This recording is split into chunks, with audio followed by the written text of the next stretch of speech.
In the Gospel of Mark, Jesus consistently reaches out to those disregarded by society, offering them dignity, healing, and inclusion. During the time of Jesus, various groups of people were marginalized and excluded from society for different reasons. Sinners, often ostracized for their moral failures, were shunned by the religious elite who considered themselves righteous. Those who were ill or disabled were viewed with suspicion, sometimes believed to be suffering as a result of sin or divine punishment, which further justified their exclusion.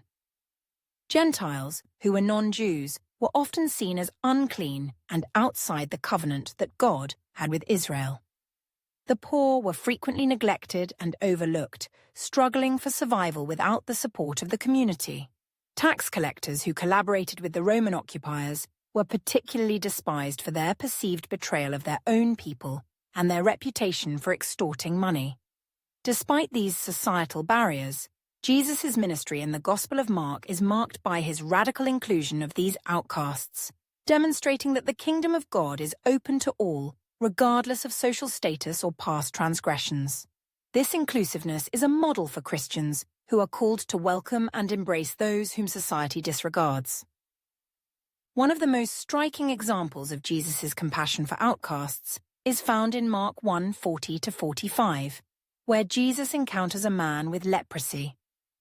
Lepers were among the most isolated individuals in Jewish society, as their condition made them ritually unclean, and they were required to live outside the community to prevent the spread of their disease. When the leper approaches Jesus, he does so with desperation, kneeling before him and saying, "If you are willing, you can make me clean." Moved with compassion, Jesus does the unthinkable. He reaches out and touches the man, saying, "I am willing, be clean." Immediately the leprosy leaves the man, and he is cured. Jesus instructs him to show himself to the priest and offer the sacrifices required by the law as a testimony to his healing. In this act, Jesus not only heals the man physically, but also restores him to his community, breaking the barriers that had kept him isolated and allowing him to re-enter society. In Mark 2:13-17, Jesus chooses an outcast to be one of his disciples, further emphasizing his mission to include the marginalized. As Jesus walks along, he sees Levi, a tax collector, sitting at his booth. Tax collectors were particularly despised by the Jews for their association with the Roman occupiers and their often corrupt practices. Despite Levi's occupation and social standing, Jesus calls him saying, "Follow me." Levi immediately gets up and follows Jesus, leaving behind his old life. Later, Jesus dines at Levi's house, and many tax collectors and sinners join them. The Pharisees, scandalized by this, ask Jesus' disciples, "Why does he eat with tax collectors and sinners?" Jesus responds with a profound truth. "It is not the healthy who need a doctor, but the sick. I have not come to call the righteous, but sinners." In choosing Levi and associating with those considered sinners, Jesus challenges societal norms and demonstrates that no one is beyond the reach of God's grace. Another significant example of Jesus' outreach to outcasts is found in Mark 7:24-30, where he heals the daughter of a Gentile woman. Jesus travels to the region of Tyre, a predominantly Gentile area, and a Syrophoenician woman comes to him, begging him to drive a demon out of her daughter. Initially, Jesus tests her faith by saying, "First let the children eat all they want, for it is not right to take the children's bread and toss it to the dogs." The woman, undeterred, replies, "Lord, even the dogs under the table eat the children's crumbs." Moved by her faith and humility, Jesus tells her, "For such a reply you may go. The demon has left your daughter." When she returns home, she finds her daughter healed.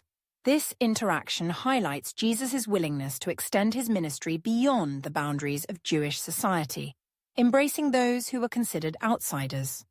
In Mark chapter 19-29, Jesus demonstrates his power over evil by driving a demon from a boy. The boy's father, desperate for help, brings him to Jesus, explaining that the disciples had been unable to cast out the demon.